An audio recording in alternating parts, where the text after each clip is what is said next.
Hello friend, তো তোমরা সবাই কেমন আছো? আমরা তো খুবই ভালো আছি। তো দেখো, আজ আরও একটা দিন তোমাদের সাথে শুরু করছি। তো দেখো, দেখতে থাকো, আশা করছি তোমাদের ভিডিওটা ভালো লাগবে। তো আজ সকাল সকাল আমি উঠে এখানে ঘরের সামনে জল দিলাম, আর সোনামা কিন্তু এখনও ঘুমাচ্ছে।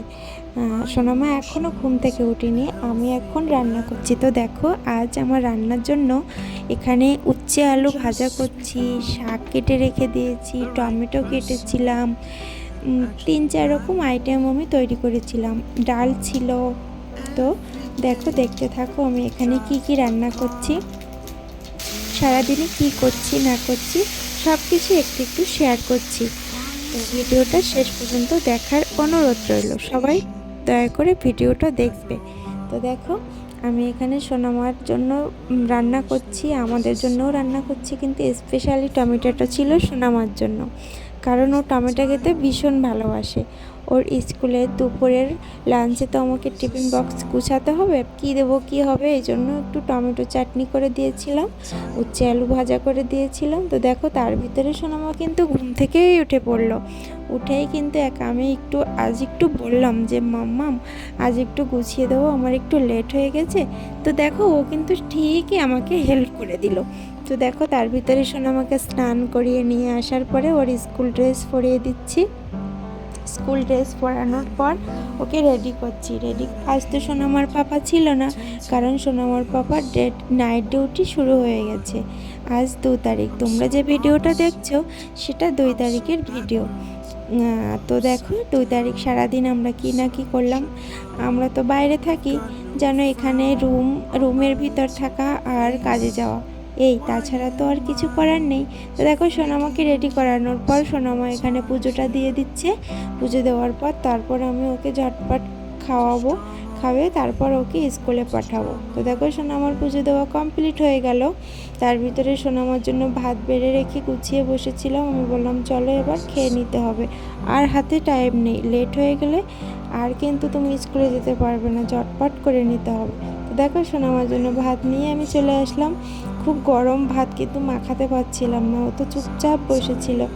ও কিন্তু স্কুলে যেতে কিন্তু খুব ভালোবাসে, এটা আমি ওকে দেখেই বুঝছি। আমরা আগে স্কুলে যেতাম না, আর কত বায়না করতাম। আর সোনামা কিন্তু সেরকম একদম না, ও স্কুলে যাওয়ার কথা বললেই, আজ কিন্তু আরও একটা ভালো কথা, আজ ও নিজ থেকেই উঠে গেছে, ওকে আজ ডাকাই আমার প্রয়োজন মনে হয়নি। উঠেই বলছে গুড মর্নিং মাম্মাম। তো দেখো, সোনামাকে খাওয়াই স্কুলে পাঠানোর পর আমি এদিকে রেডি হয়ে গেছি। স্নান করে এসে আমি ডিউটি যাওয়ার জন্য রেডি হচ্ছি। এই তো আমার সারাদিনের তাছাড়া কিছু করার নেই। সোনামাকে স্কুলে পাঠানোর পর আমাকে রেডি হতে হবে, কারণ আমাকে তো ডিউটিতে যেতে হবে। তো দেখো, আমি এখানে ডিউটির জন্য গুছাচ্ছি, রেডি হচ্ছি, তারপরে 2জন বসে ভাত খাবো। সোনামার পাপা আর আমি বসে খাওয়া দাওয়া করছি। খাওয়া দাওয়া করে আমি বেরিয়ে যাব। তো আজকে দেখো কত কি রান্না হয়েছিল, উচ্ছে আলু ভাজা হয়েছিল, পুঁই শাকের পাতা ভাজা হয়েছিল, ডাল হয়েছিল, টমেটো চাটনি হয়েছিল। আমি খেয়ে বসে আছি, সোনামার পাপা খাচ্ছিল। তারপর আমি আমার কাজের জন্য বেরিয়ে পড়লাম, কারণ টাইম হয়ে গেছিলো আর বকছে। আর এখানে দেখো, আমাদের এখানে এভাবেই কিন্তু রুমের সামনে সবজি বিক্রি করে, তাই একটু তোমাদের সাথে শেয়ার করলাম। তো দেখো, আমি চলে আসলাম তোমাদের সাথে কথা বলতে বলতে। তো এখন আমাকে কাজ করতে হবে। এটা ছিল দুপুরবেলা, দুপুরে খাওয়া দাওয়ার পরে একটু বসে বসে জাম খাচ্ছিলাম। জাম খেতে কিন্তু আমি খুব খুব ভালোবাসি, জাম আমার একটা প্রিয় ফল বলতে পারো। তো দেখো, জাম খাওয়ার পর আমি আবার কাজে চলে গেলাম।